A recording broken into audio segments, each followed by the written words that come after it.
So today's lesson is how to do a starter on a 2008 Jeep Wrangler. So you could just pull the negative, but because this Jeep is new to me, it has all these lights and subwoofer and accessories, and this is how they decided to wire it. That's not gonna fly with me, so I'm gonna pull it all off, but you really could just pull the negative. So this is a 10 mil. Go ahead and pull it right out. All right guys, today we're changing the starter on this 2008 Wrangler.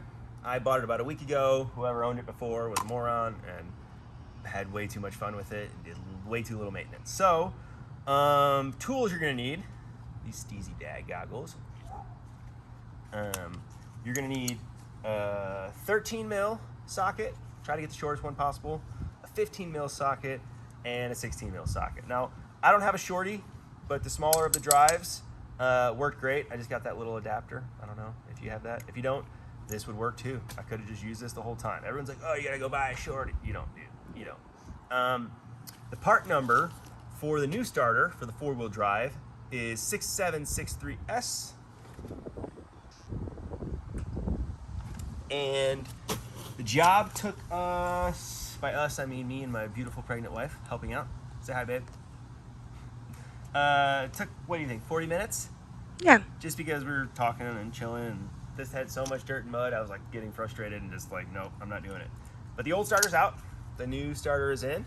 I'll show you how it works, and we'll see if it starts. So let's go. Under the driver's side, I'm using a 15 mil on the short bolt and a 16 mil on the long bolt. This has been tampered with before. This Jeep is new to me, so everything I've seen, the long 16 mils on the bottom and the short 15s on the top. I'll see when I get it down and take a look, but you're using something maybe a little bit longer to break the old seized bolts a bit free, but honestly, you don't need to go buy some stubby. You got enough room to get in here, and you know, it takes a lot of cranks, but to get this top bolt off. It's not as bad as everyone's acting like, oh, I had to go buy a short. No, you don't. Just use a smaller driver. You'll be fine.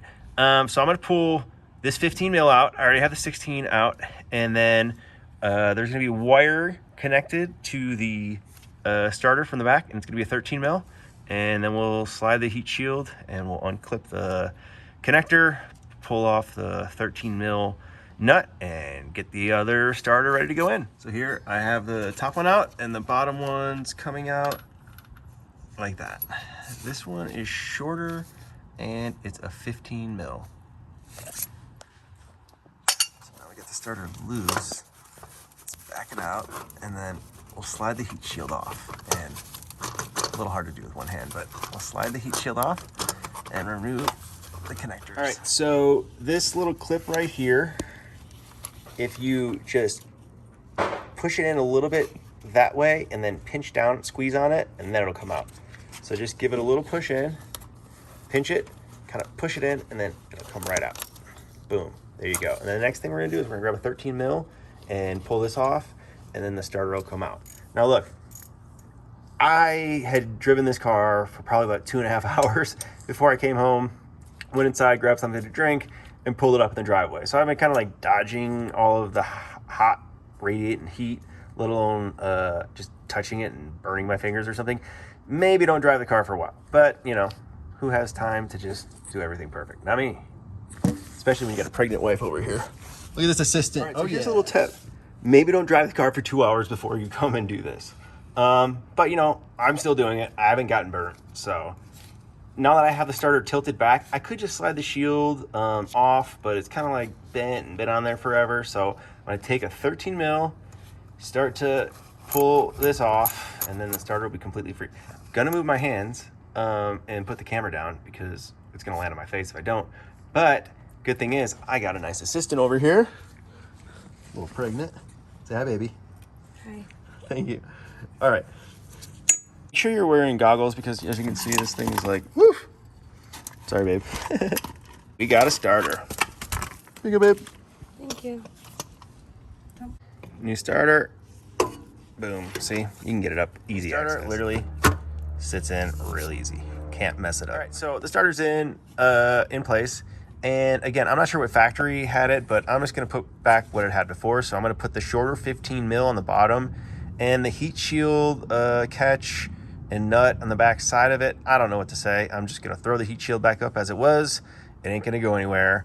And put the 15 in the bottom, put the 16 in the top, connect my connectors, and heat shield it and give it a rip. Never in my life did I think I would be lucky enough to have a wife who hands me something like this. Thank you, my babe. 15 in, just to have something to hold it up. 16 mil, look at this girl. 16 mil long bolt. Let's see if I can get you up in here real close to see. I can't. Let's see, where is it? Aha, we got it. Work them both. I'm gonna go ahead and just slide my connector on while I'm here. Beep. You don't need the 15 anymore, do you? No, babe. Yes, I do actually, but not this second. And then I'm gonna go ahead and get my 13 mil and put the power back to it. Where is it? Aha, here we go. So here's the 13 mil. I'll slide that over top post and tighten it down. Here's your 13. And you know you have an awesome wife when she sends it to you and make sure the ratchet is untightening, not loosening. I got it tight and in place right there. Double check my connection. Good. Here's a little pro tip I picked up from the Car Wizard, I don't know, maybe 5 years ago. Look, I have plenty of access.